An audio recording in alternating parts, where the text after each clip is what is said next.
예수님께서 이 땅에 오셔서 그냥 한 자리에 머물러 계속 계신 것이 아니라 계속해서 각 성과 마을을 돌아 다니셨다고 말씀하고 있어요. 그것을 무엇을 할 수 있느냐? 예수님께서는 복음을 전하셨다고 그렇게 생각합니다. 그 예수님께서 전한 그 복음, 그 메시지의 핵심이 무엇이었냐면 오늘 성경에 보니까 바로 하나님의 나라였다는 거예요. 한번 따라하겠습니다. 하나님의 나라. 하나님의 나라, Kingdom of God. 다시 말하면 하나님의 왕으로서 통치하시는 나라, 하나님의 주권이 미치는 곳, 바로 거기가 바로 하나님의 나라라는 것이죠. 예수님께서 이 땅에 오셔서 그분이 계속적으로 선포하신 거 뭐냐면 하나님이 이 나라의 왕이시다라는 거예요. 이 나라는 하나님께 속했다라는 것을 선포하는 겁니다. 세상 나라 속에서 하나님의 나라가 세워지기를 예수께서는 계속적으로 선포하고 계시다는 거예요. 원래 하나님께서 이 땅을 만드셨지만은 우리의 조상이었던 아담이 하나님을 멀리 떠나서 범죄함으로 인하여서 이 세상 속에서 하나님이 없는 그런 세상을 만들어가지 않았습니까? 결국 그것으로 인해서 이 땅이 하나님의 뜻과는 정반대인 그런 삶의 모습으로 나아갔던 모습을 우리가 보게 됩니다. 그러나 하나님께서는 그들을 포기하지 아니하시고 끝까지 붙잡으신 거예요. 그리고 어떻게 하십니까? 하나님의 나라를 세워나가시려고 끝까지 하나님께서는 그들을 붙잡고 계셨다는 것이죠. 결국은 하나님께서는 이 땅 가운데 그 나라를 온전히 세우기 위해서 마침내 예수님을 보내주시고 그리고 나서 완전히 하나님의 온전한 나라를 완성시켜 나가는 것을 우리는 성경을 통해서 이미 알고 있습니다. 어쨌든 하나님께서 이 땅 가운데 하나님의 나라를 세우시기를 원한다는 것을 우리가 분명히 알아야 돼요. 무슨 말이냐면 우리는 이 땅을 살아나가면서 하나님의 왕이심을 고백해야 된다는 거예요. 이 세상은 많은 나라가 있지만 그러나 그 나라는 사실은 있다가도 사라질 수 있는 그런 나라입니다. 과거 속에 수많은 나라가 이 세상을 통치했지만 그 나라가 지금 흔적도 없이 사라져버린 것을 우리가 다 알고 있어요. 그렇죠? 우리나라 역사를만 보아도 이미 고려시대부터 삼국시대, 그러니까 고조선, 또 삼국시대, 그리고 고려시대, 조선시대로 계속 왕조가 바뀌었어요. 그런데 그런 왕조가 바뀌었을 때 그 나라가 지금도 남아있습니까? 그렇지 않죠. 지금도 전 세계 수많은 그 제국들이 사라졌다가, 나타났다가 사라지고, 또 나타났다가 사라집니다. 아무리 크고 강한 나라라고 할지라도 지금은 흔적도 없이 사라져버리더라고요. 물론 그 후손들이 남아있는 나라들도 있지요. 하지만 그 명맥을 이어가지 못하고 있는 것을 우리가 분명하게 보고 있지 않습니까? 결국 세상 나라는 유한하다는 거예요. 어떠한 세상이든 간에 힘 있는 자가 통치하다가 더 큰 힘이 있는 자가 나타나면 앞선 나라는 다 멸망할 수밖에 없는 거죠. 아수르가 일어났다가 또 바벨론이 일어나니까 아수르는 무너지고 또 바벨론이 일어났다가 또 메대와 바사, 페르시아가 일어나니까 또 바벨론이 무너지고 또 이 페르시아가 일어났는데 그때 그리스가 헬라가 일어나니까 또 페르시아가 또 무너져요. 그럼 마침내 로마가 일어나서 그리스를 물리치고 헬라를 물리치고 또 세계를 패권을 휘어잡았다. 그러나 오늘날 그 로마는 어디 갔습니까? 그 영화롭던 그 제국은 이제는 없다는 거예요. 오히려 그때 그 변방에 태어난 베들레헴에 태어난 나사렛의 그 한 소년, 그 예수로 말미암아 오히려 로마가 점령당했죠. 복음화 됐어요. 그리고 오늘날 온 세계가 예수의 이름 앞에 무릎 꿇고 있죠. 물론 많은 사람들이 아직까지 예수를 다 믿는 건 아니지만 그러나 그 예수님의 그 복음을 통해서 많은 사람들이 하나님을 이 땅 가운데 세상의 나라가 있는 것이 아니라 하나님의 나라가 존재하는구나라는 것을 깨달았다는 것이죠. 여러분, 하나님의 나라가 있습니다. 어디에 있습니까? 바로 지금 우리 가운데 있다는 거예요. 어떤 사람들 가운데 하나님이 왕이심을 인정하고 그분의 주권과 그 통치 가운데 서고자 하는 그 사람들 사이에 하나님의 나라는 존재한다는 것을 분명하게 믿어야 될 줄 알겠습니다. 하나님의 나라를 여러분 믿으십니까? 하나님의 통치를 여러분 믿으십니까? 하나님께서 우리 가운데 와 계시며 왕으로서 우리를 다스리심을 우리는 믿어야 된다. 그래서 예수님께서는 이 땅에 오셔서 계속적으로 하나님의 나라를 선포하셨다고 했어요. 그것이 뭐예요? 복음이라는 거예요. 세상 나라를 이기고 하나님의 나라가 세워지는 거예요. 그 나라에는 죽음도 없고 저주도 없고 죄와 슬픔, 아픔, 고난, 고통 하나도 없어요. 그 이게 얼마나 큰 기쁨입니까? 지금 우리가 사는 세상은 어때요? 슬픔과 괴로움이 있는 세상이에요. 죽음이 있어요. 멸망이 있어요. 다툼이 있어요. 싸움이 있어요. 배신이 있어요. 그렇지만 그 나라는 그렇게 얼마나 좋아요. 우리 세상 살아가면서요 참 슬픈 일 많이 당하잖아요. 그렇죠? 정말 마음 아픈 일 얼마나 많이 당해요. 마음이 막 우울할 때도 있고 낙심될 때도 있고 원하던 게 안 될 때도 있고 아무리 내가 마음으로 바랬지만 노력했지만 안 될 때 우리는 크게 절망하고 낙심할 수밖에 없는데 하나님의 나라는 그렇지 않다. 왜 그렇습니까? 내가 하는 것이 아니라 그분이 하시기 때문에 그분이 이뤄놓은 그 나라 속에서 우리는 하나님의 영광을 우리는 볼 수가 있습니다. 그 복음을 전하는 데에 12명의 제자들이 따랐어요. 누가 따랐다고요? 12제자. 근데 그들만 따랐느냐? 여기 성경에 보니까 또 누가 따랐어요? 여인들이 따랐다고 이렇게 말합니다. 한번 고백해 볼까요? 여인들. 이 여인들은 어떤 여인들이냐? 오늘 2절에 보니까 이렇게 말합니다. 악귀를 쫓아내심과 또 병고침을 받은 여인들 이렇게 말합니다. 악귀를 쫓아내심과 병고침을 받은 여인들, 그 여인들이 누구냐? 거기 보니까 이름이 나와요. 7 귀신이 나간 막달라인, 그러니까 귀신 들렸던 여인이죠. 막달라인이라고 하는 마리아, 그리고 누가 있어요?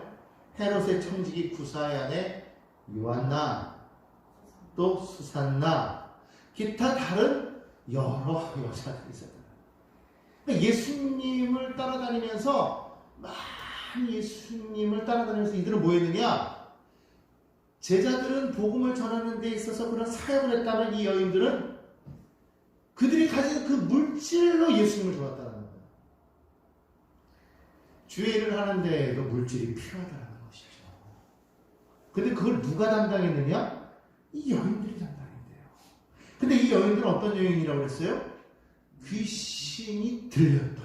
근데 그 귀신이 쫓겨난 거예요. 누굴 만나서? 예수님을 만나서. 그 병에 들렸던 여인들이에요. 그런데 어떻게 했어요? 병고침을 받은 거예요. 귀신이 쫓겨나가고 병고침을 받게 되니까 이 여인들이 누구를 발견하게 된 거예요? 아, 예수가 메시아구나.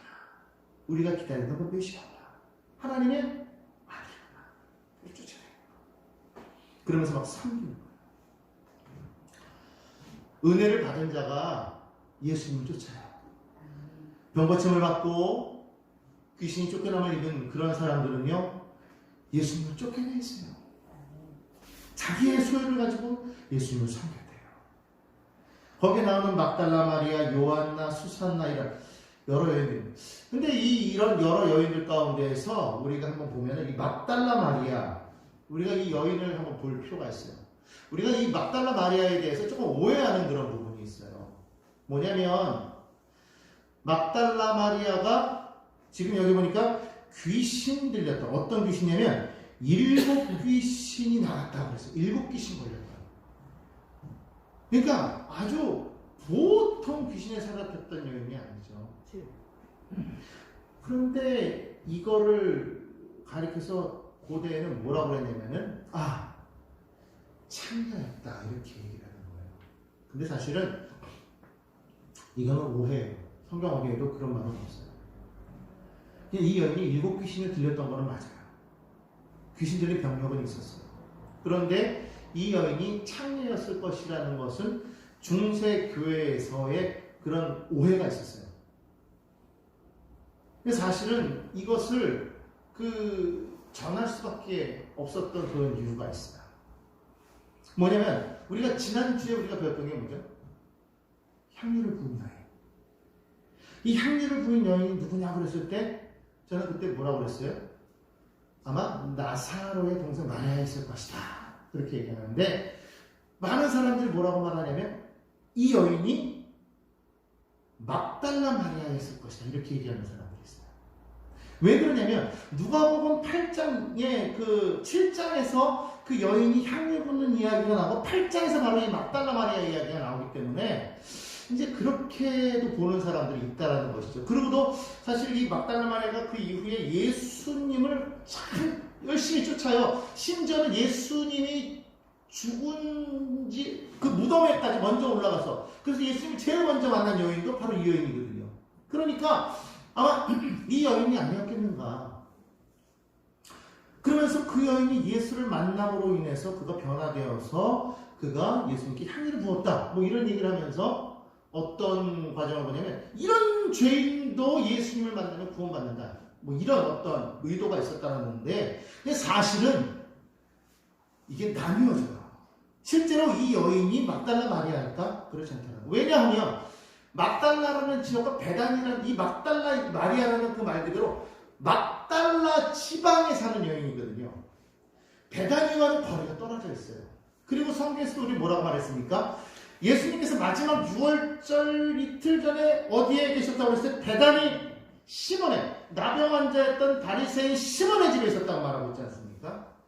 그러니까 그때 당시에 이 막달라 마리아가 와서 그 일을 행했다라고는 볼 수가 없고 사실은 누가 한 거예요? 바로 이 그 나사로의 동생이었던 이 마리아가 이거를 부었다라고 볼 수밖에 없는 거죠. 근데 어떤 사람들은 이제 마태, 마가, 누가에서는 그 한 여인에 대해서 얘기하고 요한에서만 이제 그 마리아 그러니까 나사로가 있던 동네 뭐 마리아와 마르다가 함께 있던 뭐 이런 얘기가 나오니까 그 요한에서는 이제 막달라 마리아에 대해서도 얘기가 나와요. 근데 이제 다른 성경에서는 그러니까 여기서는 지금 막달라 마리아가 지금 나오니까 그렇지만 다른 성경에서는 한 여인이라고 말하니까 성경에서는 이걸 어떤 사람들은 둘로 나누기도 해요. 그래서 한 여인은 이 나사로의 동생일 것이다. 그리고 그러니까 그 내용이 다른 거다 이렇게 얘기하는 것이죠. 그리고 한 여인은 이제 이름이 이제 나오니까 막달라 마리아일 것이다 이렇게 얘기하는데 실제로 그렇지 않다. 그러니까 막달라 마리아로 추론하는 거는 좀 어렵다는 거예요. 그럼 이 여인은 어떤 여인이냐? 이 막달라 마리아는 말 그대로 귀신 들렸던 여인이에요. 그러다 예수님을 만나서 귀신이 쫓겨남을 입은 여인. 그러니까 재력은 많았어. 그러니까 그 귀신 들린 것 때문에 막 괴로워하다가 이 여인이 귀신이 쫓겨나고 나니까 그때부터 뭐 한 거예요? 자기가 가지고 있는 그 재력을 가지고 예수님을 끝까지 섬기셔야 돼요. 그러니까 가난한 여인은 아니었을 것이다. 그리고 또 한 사람, 여기 이제 헤롯의 창직이 쿠사의 아내 요한나라고 나오는데 여기 나오는 이 헤롯은 누구냐면은 헤롯 안티파스. 아마 전에 이제 처음에 누가복음 시작할 때 얘기 들었겠지만 헤롯 대왕의 아들이에요. 이 갈릴리 지역의 분봉왕이었던 이 헤롯 안티파스가 어떤 일을 했냐면 성경에 보면은 그의 동생이었던 빌립의 아내를 자기 부인으로 빼앗아요. 자기 힘을 가지고. 그러니까 악행을 저지르는 사람이죠. 그러니까 그런 악한 왕이 바로 이 헤롯 안티파스였어요. 자, 그 일로 인해가지고 누가 죽죠? 세례요한이 죽잖아요. 그거를 얘기했다가. 그 정도로 악한. 그런데 바로 그 사람의 뭐로 있었던 사람? 청지기로 있었다는 거예요. 그러면 그 사람의 청지기로 있었다는 것은 이미 벌써 그 집안에서 돌아가는 모든 것을 이 사람은 알아요, 몰라요? 다 안다는 거예요. 이 사람이 어떤 사람인지도 알고 어떤 악행을 저지르는 그 모든 비밀을 다 알고 있는 사람이에요. 그런 데 있어서 청지기로 살아가려면은 이 사람은 어떻게 해야 돼요? 불의를 봐도 입을 꽉 다물어요. 헤롯이 어떤 일을 하는 걸 알아. 그렇지만 자기가 살려면 어떻게 해야 돼요? 입을 꽉 다물어요.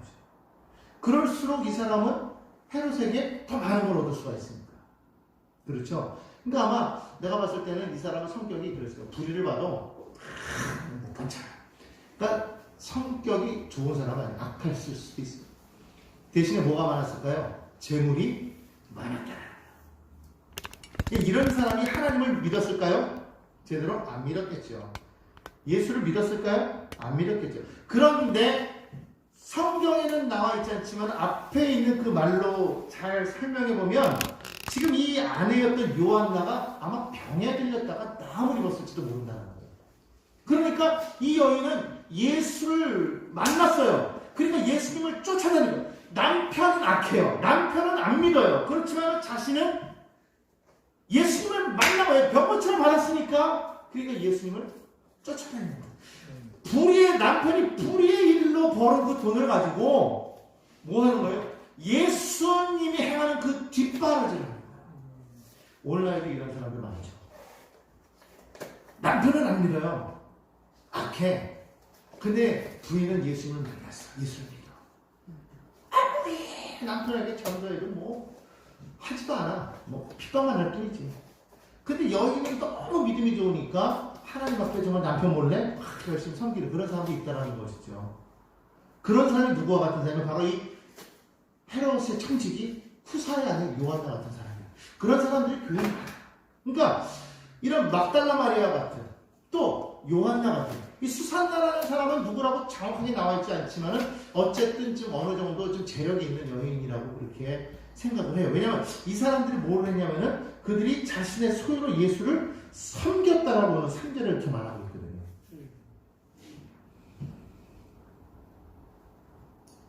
은혜를 받은 사람이 되어야 된다 이거죠. 바로 이런 사람들이 예수를 끝까지 섬기고, 그러니까 예수님이 그 일을 행하면서 돌아다니실 때요, 12명의 제자와 예수님이 돌아다니면서 그냥 한 군데 머무는 게 아니잖아요. 여행, 경비, 숙박, 음식 이런 거를 다 그거를 예수님이 일도 안 했는데 그 돈이 어디 있었겠어요? 다 이 여인을 후원하고 그걸로 이 일을 감당했던 것을 볼 수 있어요. 이게 어떻게 가능할까? 그들이 예수를 만나게 되면, 은혜를 받았기 때문에. 은혜 받으면은요, 하나님을, 그러니까 하나님께 내가 뭔가 만나지 않으면 못하는 거예요. 이거는 억지로 안 돼요. 하나님을 만나야만 된다. 아무튼 그런 여인들이 있었던, 그러니까 예수님이 그 사역을 할 수 있었던 그 이유는 바로 이런 두 종류의 사람들이 있어요. 두 부류의 사람들이 있었기 때문에. 하나는 제자 부류, 예수님 옆에서 그런 모든 사역을 같이 돕는 그런 부류. 또 하나는 뭐예요? 물질적으로 헌신하는 여인들. 이런 두 부류가 있었기 때문에 주님이 그 일을 행할 수가 있었다. 오늘 교회 안에서도 일이 되어지려면 이런 두 부류가 필요해요. 사역적으로 헌신하는 사람, 또 하나는 물질적으로 섬기는 사람. 그런 사람들이 있을 때 교회가 된다라는 것이죠. 자, 4절부터 우리 말씀을 또 읽도록 하겠습니다. 15절까지 읽습니다. 시작. 각 동네 사람들이 예수께로 나와 큰 무리를 이루니 예수께서 그로 말씀하시되 씨를 뿌리는 자가 그 씨를 뿌리러 나가서 뿌릴새 더러는 길가에 떨어지매 밟히며 공중의 새들이 먹어버렸고 더러는 바위 위에 떨어지매 싹이 났다가 습기가 없으므로 말랐고 더러는 가시떨기 속에 떨어지매 가시가 함께 자라서 기운을 막았고 더러는 좋은 땅에 떨어지매 나서 백배의 결실을 하였느니라. 이 말씀을 하시고 외치시니 들을 귀 있는 자는 들을지어다. 자, 여기까지 읽겠습니다. 예수님께서 동네에 나와서 이제 돌아다니면서 복음을 증거하시는데 주로 그 메시지 핵심은 하나님 나라라고 했어요. 자, 그 하나님 나라에 대해서 전하는데 주로 예수님께서는 어떤 방식으로 얘기하시냐? 비유로 말씀하셨다는 거예요. 이게 왜 비유로 말씀하셨느냐? 그 다음에 보면 이제 나오는데 10절에 보니까 이렇게 말하죠. 하나님 나라의 비밀을 아는 것이 너희에게는 허락되었는데 다른 사람들에게는 안 되었다는 거예요.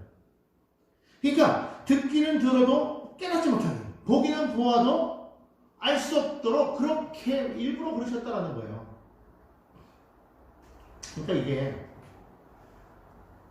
이 말씀을 할 때 그 비유로 보통 이렇게 말씀하시기, 비유라는 게 참 깨닫기 쉬우면서도 사실은 어려운 게 비유예요. 근데 이것을 왜 그렇게 말씀하셨느냐? 아무에게나 그것이 허락되지 않았다는 것을 그렇게 말씀합니다. 그래서 오늘 이 4절부터 8절까지, 특별히 5절부터 8절까지 그 말씀은 그냥 말 그대로 그냥 말씀하신 그 내용이에요. 그리고 그 다음 이제 10절부터 나오는 15절까지 그 말씀은 제자들이 이제 이걸 물어보는 거죠. 주님, 그게 도대체 무슨 말인지 제자들도 몰랐다는 거예요. 근데 주님이 그거를 풀어주시는 거예요. 풀어주시는 거예요.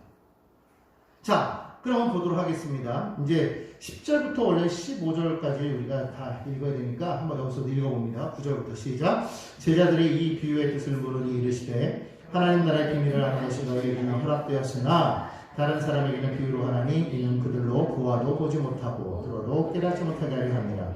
이 비유는 이러하니라. 신은 하나님의 말씀이요 길가에 있다는 것은 말씀을 들은 자니 이에 마귀가 가서 그들이 믿어 구원을 얻지 못하게 하려고 말씀을 그 마음에서 빼앗는 것이요. 바위에 있다는 것은 말씀을 들을 때에 기쁨으로 받으나 뿌리가 없어 잠깐 믿다가 시련을 당할 때에 배반하는 자요. 가시떨기에 떨어졌다는 것은 말씀을 들은 자이나 지내는 중 이생의 염려와 재물과 향락에 기울이 막혀 온전히 결실하지 못하는 자요. 좋은 땅에 있다는 것은 착하고 좋은 마음으로 말씀을 듣고 지키어 인내로 결실하는 자니라. 자, 여기 보니까 지금 네 가지 땅이 나오죠. 첫째가 뭐라고 그랬어요? 길가. 두 번째가 바위 위. 돌짝밭이라고 옛 성경에는 나와 있는데 바위 위. 세 번째가 뭐예요? 가시떨기 위. 가시덩풀이라고 그렇게 또 나와 있죠. 네 번째가 좋은 땅 이렇게 말하고 있어요. 네 가지가 있다라는 거예요. 자, 그런데 이 네 가지 땅에 있어서 공통점이 하나 성경에서 읽었을 때 보였을 거예요. 뭘까요? 그거는 네 땅의 사람들은 다 이 사람의 마음밭을 가리키는 건데 다 씨가 뿌려졌다. 이거를 여기서 뭐라고 말하고 있냐면 말씀을 들었다 이렇게 표현하고 있어요. 그러니까 말씀을 못 들은 사람들의 얘기가 아닌 거예요. 말씀을 들은 자들 가운데 이야기인 거예요. 이거는. 이해가 되십니까? 말씀을 못 들은 사람들은 못 들었기 때문에 이건 해당도 안 돼요. 지금 여기 있는 건 뭐냐면 말씀을 들은 자, 다시 말해 씨가 뿌려졌다라는 거예요. 근데 씨가 뿌려졌어도 그것이 사람들의 그 상황에 따라서 다르더라 이거예요. 자, 이거 봅시다. 12절에 보니까 길가에 있다는 것은 뭐라고 했어요? 말씀을 들은 자니 그랬어요. 말씀을 못 들은 게 아니에요. 들었어요. 자, 우리가 말씀을 들어도 구원에 이르지 못하는 사람이 있다는 거죠. 이게 참 중요해요. 말씀을 많이 들어도 구원에 이르지 못해요. 왜 그럴까요? 씨가 뿌려졌으면 반드시 뭐가 돼야 된다는 거예요? 열매를 맺어야 된다는 거예요. 결실해야 된다는 거예요. 그런데 이 길가에 떨어진 사람은 말씀은 들었으되 뭘 하지 못한 거예요? 아예 싹이 나지조차 못했다는 거예요. 왜? 거기 성경이 뭐라고 말하고 있어요? 사단이, 즉 마귀가 그들로 뭐 하지 못하게 하려고? 구원받지 못하게 하려고.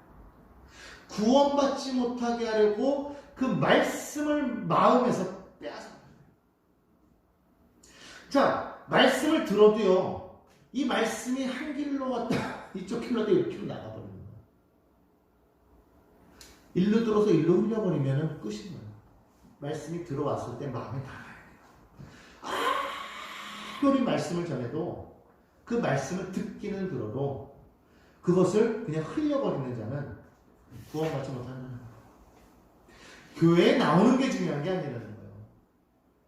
물론 교회에 나오는 사람들은 그래도 뭔가가 있죠. 근데 중요한 건 뭐냐면 이 말씀이 그 마음밭에서 남아있지 않은 사람이 있을 수가 있다라는 거예요. 물론 그런 사람들은 교회에 주로 말씀을 한 번이라도 들었기 때문에 예수에 대해서 알지만 교회 밖을 도는 사람들이겠죠. 그러니까 예배가 힘든 사람들이에요. 말씀을 들었지만 이 말씀이 자꾸만 빼앗겨버리니까 남아있지 않으니까 남는 게 중요하거든요. 자꾸 빠져. 그러니까 남으려면 어떻게 될까요? 남으려면 말씀이 남으려면 예전에 그런 우화가 있지 않습니까? 오성과 하느님의 이야기를 보면은 이렇게 물동이가 깨진, 그러니까 항아리가 밑에가 깨진 그 항아리를 채워라! 이게 이제 하나의 과제였어요. 근데 이걸 어떻게 채웁니까? 그랬을 때 그때에 한 말이 있어요. 빠져나가는 것보다 더 빨리 더 많이 부으면 결국에는 찬다는 거예요. 그거 맞죠? 그죠? 근데 이거보다 더 신통한 방법이 있는 거예요. 그건 거기에 나오지 않지만. 뭐냐? 뭘 것 같아요? 깨진 항아리 물속에 집어넣는 거예요. 깨진 항아리 물속에 집어넣으면 자연스럽게 물이 차 있어요? 안 차 있어요? 차 있어요. 우리 안에 말씀이 계속적으로 나가시면 어떻게 되느냐? 계속 말씀을 듣고 또 들어도 계속 말씀이 새 나가요. 우리가 예배 한 번 드린다고 해가지고 믿음이 확 자라는 게 아니에요. 말씀 한 번 읽었다고 해서 믿음이 확 자라는 게 아니에요. 계속 읽고 또 읽어서 이것이 아예 내 안에 새겨질 때까지. 성경에는 뭐라고 말하느냐? 너희는 이 말을 너희 마음판에 새기고 이렇게 말했어요. 새기라 안 했어요. 그냥 읽어라가 아니에요. 너희는 이것을 듣고 마음에 새겨라 했어요. 새겨야 돼. 각인을 해야 안 없어지는 거예요. 새겨질 때까지 읽고 또 읽고. 그러니까 안 되는 사람은요 자꾸 새겨야 되는 거예요. 어떤 분이 그래요. 나는 머리가 돌이라서 못한대, 못 외운대. 저는 그런 얘기를 했어요. 오히려 머리가 돌이라서 더 잘해. 왜? 돌에는 새기면 안 지워지니까. 그러니까 머리가 나쁘다는 소리 하지 말고 우리 뭐 해야 돼요? 새기면 되는 거예요. 새기면 그 말씀이 남아요. 말씀이 마음에 있으면 뭐 하게 된다는 거예요? 결실하게 된다. 말씀이 마음에 남아있으면은요 구원 얻게 된다는 거예요. 근데 그것을 빼앗겨버리면 구원을 얻지 못한다는 거예요. 그러니까 듣기는 들어도 이해하지 못하는 거예요. 깨닫지 못하는 거예요. 이런 사람들이 있다는 것이죠. 그러니까 말씀을 들을 때 깨닫지 못하면 참 이게 문제가 심각해요. 과연 그 사람은 구원에 이르렀을까? 그러니까 말씀을 대충 앉아가지고 예배 때 듣고 그냥 흘리니까 마음에 이게 새겨지지 않아요. 자꾸 듣고 은혜 받고 마음판에서 그 말씀이 그냥 확 들어왔을 때 그 말씀 그 한 구절이 내 마음에 남아가지고요 이게 그냥 계속 갈 수 있어요. 울려야 돼요. 그런 말씀이 있어요. 저마다 그 말씀마다. 두 번째는 이거예요. 바위 위에 있다. 역시 이것도 뭐예요? 13절에 보니까 말씀을 들었대요. 그러니까 똑같아요. 공통점은 뭐예요? 말씀을 들은 자들이에요. 자, 말씀을 들었어요. 근데 이 사람은 첫 번째 사람하고 달리 뭐예요? 말씀을 받았대요. 말씀을 받았어요. 말씀을 받았는데 그래서 이게 어떻게 되냐면 잠깐 동안은 믿어요. 그러니까 잠깐 믿는다는 믿음이 없는 게 아니에요. 그런데 어떨 때 금방 시련이 오면은 나가 떨어진 사람. 막 은혜 받았다고 막 그냥 불 받았다고 막 좋아하다가 집에 갔는데 막 그냥 대판 싸우고 그냥 믿음 다 잃어버렸다고 하는 거? 그게 그런 거예요.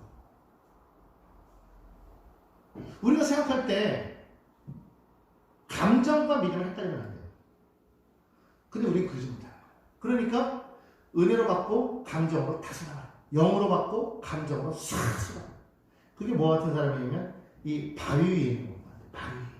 그러니까 뭔가 말씀을 받았어요. 뭔가 이게 잘할 수 있는 것 같은데 그런데 뭐가 되냐면 조금만 넣으면 무너지는 거예요. 물이 없으니까 무너지는 거예요. 넘어가는 거예요.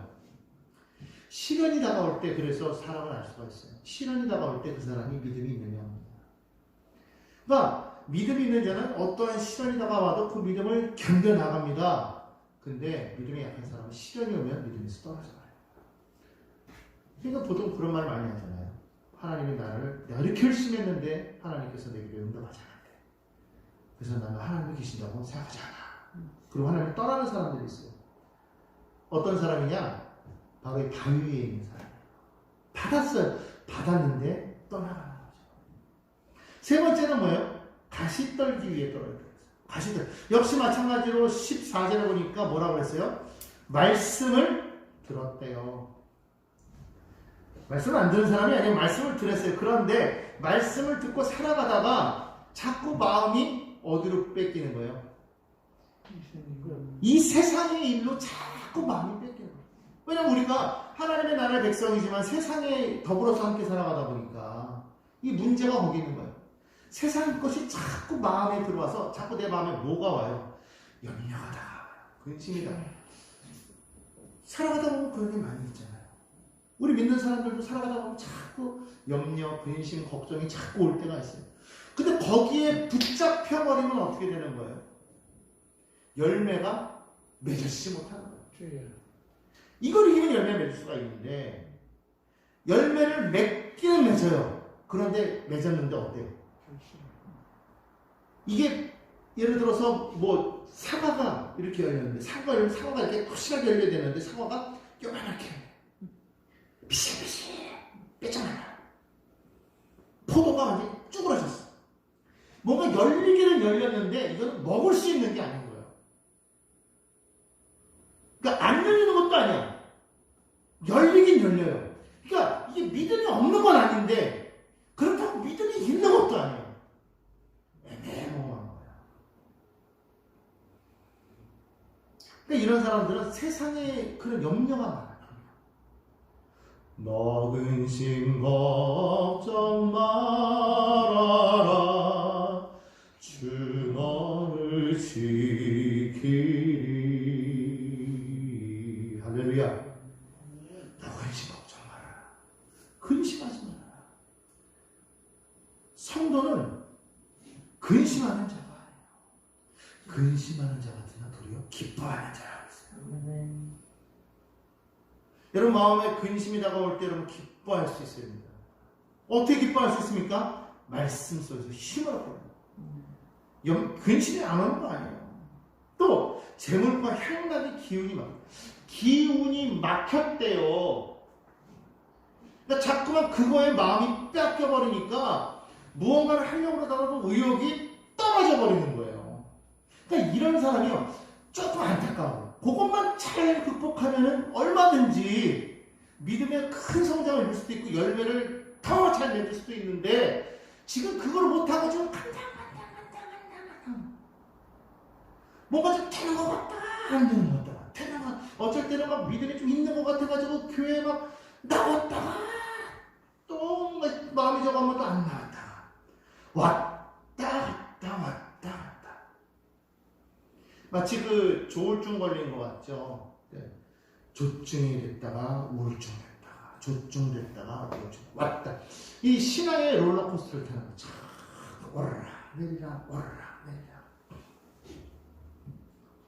앞에 바위에 떨어진 신앙하고 다른 건 뭐냐면 그거는 완전히 나사빠지는 거고요. 이 지금 가시떨기는요 그냥 왔다 갔다 하는 거예요. 그러니까 쉽게 말하면 어떤 믿음이냐면요 이 라오디게아 교회 같아. 덥지도 않고 차지도 않고 따뜻해지게 나와요. 한여름에 물을 마셔야 시원하잖아요. 근데 한여름에 뜨거운 물도 아니고 찬물도 아니고 미지근한 물을 마시면 먹는 것 같지도 않아요. 그런 모습의 신앙인들이 있다는 거예요. 그게 바로 교회, 바로 이 가시떨기에 떨어진 그런 사람들이에요. 말씀을 들어서 아는 것 같아서 뭔가 열매를 맺는 것 같긴 한데 그러나 실제로 보면은 마음이 텅 막혀 있는 거예요. 이게 믿음과 세상의 것이 동시에 왔다 갔다 하고 있는 그런 모습이 바로 대부분의 많은 사람들이 어디 있느냐? 여기 있다는 거예요. 지금 여기서 봤을 때는 25%잖아요. 네 가지 중에 하나니까. 근데 그렇지 않아요. 실질적으로 보면은요, 이 부분에 걸려있는 사람이 가장 많아요. 셋 중에서 이 부분이 가장 많아요. 이게 가장 애매한 거예요. 그러니까 이게 뭔가 이게 된 것도 아니고 안 된 것도 아니고 그런 부분에서 머물러 있기 때문에 사람들이요 벗어나려고 할 생각을 안 하는 거죠. 믿음에. 여러분 우리가 진짜로 믿음에서 벗어나려면 어떻게 됩니까? 확실하게 이걸 끊어버릴 수 있어요. 끊어버리지 못하는 거예요. 그러니까 애매한 라인에 서 있어가지고 이게 흰 것도 아니고 검은 것도 아니고 뭔가 좀 애매한 그런 모습. 그런데 오늘 성경에서는 무엇을 말하고 있냐? 네 번째를 말하는 거예요. 네 번째. 우린 다 알고 있어요. 좋은 가치라는 거. 그건 뭐냐? 성경 보니까 말씀을 똑같이 듣는데 그거를 지킨다 이렇게 말했어요. 지킨다. 말씀을 듣고 지킨다. 근데 거기에 뭐가 하나 들어가요? 인내하여 그랬어요. 인내하여 견딘다 그랬어요. 이 참 어려운 거지만 사실은 끝까지 견디는 자가 승리하는 거예요. 끝까지 참는 자가 승리하는 거예요. 성경에서는 끝까지 참는 것에 대해서 말하고 있어요. 요즘에는 이제 요즘 젊은이들은 이게 MZ세대라고 하잖아요. MZ세대에게 이 얘기를 하면은 이게 잘 안 통해요. 네. 못하라 그래. 못하라 그래, 못하라. 아니, 지금 힘들면 지금 힘든 거고, 나중에 없는 거예요. 근데 성경은 뭐라고 말하고 있느냐? 끝까지 견디는 자가 구원을. 끝까지 견디는 자가 이긴대요. 근데 그때에 이것을 그냥 이기면 안 되는 것이고, 어떻게 이기게 되느냐? 말씀을 듣고 지킴으로 견디라는 거예요. 말씀을 듣고 지킴으로 견딜 때 결국에 거기서 뭐가 나느냐? 결실을 맺는다. 이 결실이 뭐냐면요, 바로 하나님의 구원을 이룬다는 거예요. 그러니까 이미 구원은 이미 이루어졌어요. 수순대로 따지면 이미 씨는 좋아요. 씨가 뿌려졌으면 당연히 결실을 하는 게 원래 맞는 거예요. 그거는 그냥 법칙적으로 주어져 있어요. 그런데 그것이 되도록 하기 위해서는 뭐 해야 되느냐? 끝까지 끊임없이 뭐 해야 되죠? 계속적으로 물 주고, 벌레 잡아주고, 바람 쐬주고, 태양 비춰주고, 계속 그걸 가꿔줌으로써 자라게 해야 되는 거잖아요. 믿음이라는 게 그렇다. 이미 벌써 순서가 정해져 있어요. 이 말씀을 듣는 자마다 열매를 맺게 되어 있다는 거예요. 그런데 그 열매를 맺는 데 있어서 하나님께서 이미 이걸 주셨지만 그냥 이것을 자동적으로 할 수 있도록 그렇게 기계적으로 되어지게 하신 것이 아니라 우리가 그것을 믿고 순종함으로 그걸 받아들이면서 그걸 지켜나갈 때 그것이 이루어지게 하셨다. 그러니까 하나님의 구원은 믿는 자마다 멸망치 않고 영생을 얻는 것인데 그 믿는다라는 게 뭐냐? 말씀을 듣고 지키려 견디는 자, 바로 그게 믿는 거예요. 믿습니다 말로 하는 게 믿는 것이 아니라 내가 그것을 들었어요. 그러면 지키라는 거예요. 견디라는 거예요. 그러면 구원을 얻는다. 말씀이 이루어진다. 오늘 우리가 진짜 이 하나님의 말씀을 우리가 그냥 읽어도 그것이 아무런 이 성경 말씀 이렇게 들었어요. 여기에 구원이 있습니까? 아니잖아요. 이거 읽는다고 뭐가 나와요? 아니에요. 이 말씀을 어떤 사람은 100일을 배우자도 구원을 못 받아요. 이거 100날 써보십시오. 100번을 읽으면 여러분 구원이 있겠습니까? 물론 계속 읽으면 그 안에서 성령이 역사하셔서 말씀이 우리 가운데 변화를 주긴 하겠죠. 근데 문제는 뭐냐면 그 말씀이 내 안에 들어왔을 때 그것이 근데 계속적으로 읽어도 빼앗겨버리면 끝 아니에요? 계속 읽었는데 이것이 그냥 시험 때문에 나가 떨어지면 끝 아니에요?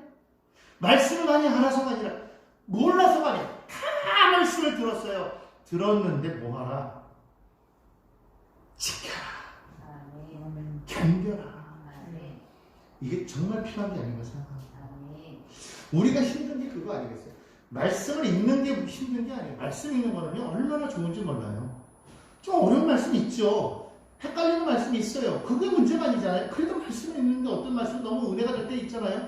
그 말씀을 읽었다고 해서 되는 게 아니잖아요. 어떤 분들은 말씀을 10독했다, 20독했다, 심지어 100독했다 그러는데 그거를 그만큼 하면은 정말 그 말씀의 은혜가 나를 사로잡죠. 그런데 문제는 뭐냐면 그렇게 했는데도 불구하고 안 될 수도 있는 건 뭘까요? 내가 그것을 말씀을 읽고 그것을 정말 선하고 좋은 마음으로 지켜나가지 않으면 결국에는 열매를 맺지 못한다. 열매를 맺지 못하면 말씀을 백날 들어야 소용이 없다는 거예요. 그러니까 결국 우리에게 있어서 말씀을 들었을 때 내가 정말로 내 마음밭이 좋은 밭이지 않은 무엇을 할 수 있느냐? 열매를 맺어야 하는 열매를 맺어. 나의 삶에 봤을 때 정말 나는 어떤 열매를 맺고 있느냐?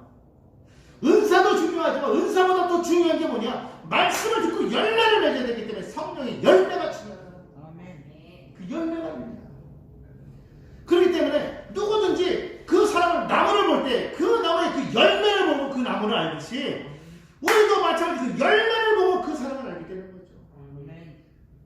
아무리 그 사람의 배경이 좋고 말을 잘하고 학식이 좋아도 열매가 없으면요, 아니야. 주님 보실 때는 넌 땡. 그렇기 때문에 다윗을 뽑을 때에도 그 이세의 아들들 쫙 보았지만 엘리압 아니야. 왜? 인물은 멋있어요. 키도 크고 장대하고 와 자본감. 아니야. 왜? 하나님의 말씀이 그건 없어요. 우리는 지난번에 보았잖아요.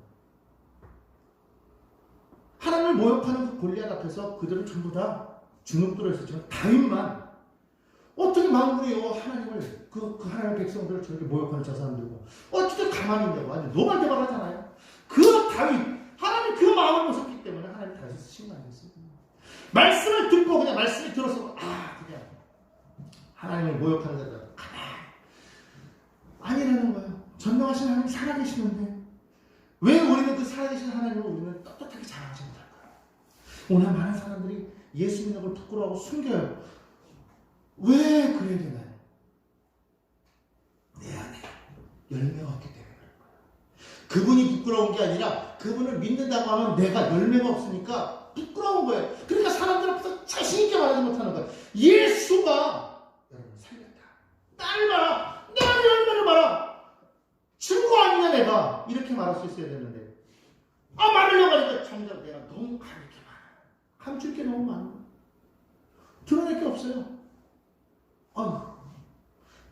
예수 믿으라고 했는데 그럼 뭘 믿느냐? 널 보고 믿으라? 야, 너가 믿는 예수라면 나 안 믿겠다. 이런 말을 들을까 봐 못하는 거야. 그러니까 그러려면 어떻게 해야 돼요? 우리는 선한 싸움으로 나아가야 돼요. 세상 사람들 속에서 우리는 도덕을 말하는 게 아니에요. 하나님의 영광을 위해서 우리는 그렇게 행동해야 되는 거예요. 지켜나갈 수 있어야 되죠. 그거를 하면서 정말 너의 하나님 나도 믿고 싶다. 여러분 우리 그런 마음이 되어야 되지 않겠습니까? 그러한 결실을 맺는 그런 열매가 있는 그런 크리스찬,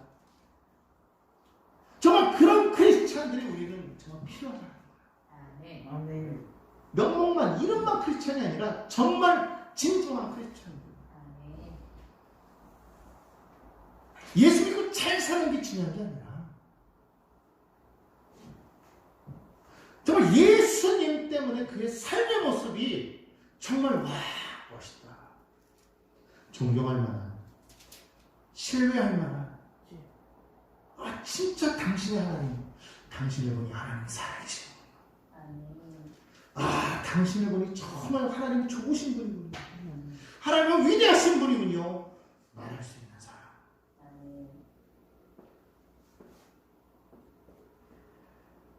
오늘 16절로부터 18절 제가 한번 읽어보겠습니다. 누구든지 등불을 켜서 그릇으로 덮거나 평상을 해두지 아니하고 등경 위에 들어가니 이는 들어가는 자들로 그 빛을 보게 하려 함이라. 숨은 것이 장차 드러나지 아니할 것이 없고 감추인 것이 장차 알려지고 나타나지 않을 것이 없느냐. 그러면 너희가 어떻게 들을까 스스로 삼가라. 누구든지 있는 자는 받겠고 없는 자는 그 있는 줄로 아는 것까지 빼앗기라 하시니라.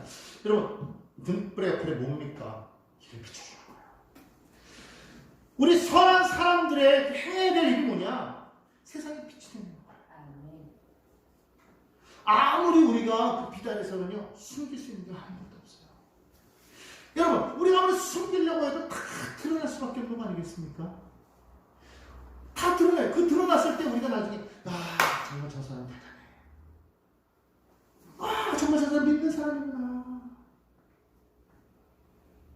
여러분, 그렇기 때문에 우리가 그걸 알아야 돼요. 정말 우리가 사람들 앞에서, 저 사람이 이런 사람이야. 들을 수 있어요. 저 사람 권세가 있든 없든 상관없어요. 힘이 있든 없든 상관없어요. 저 사람은 정말 보니까 참 선하고 온전하고 진실하고 하나님의 사람이고.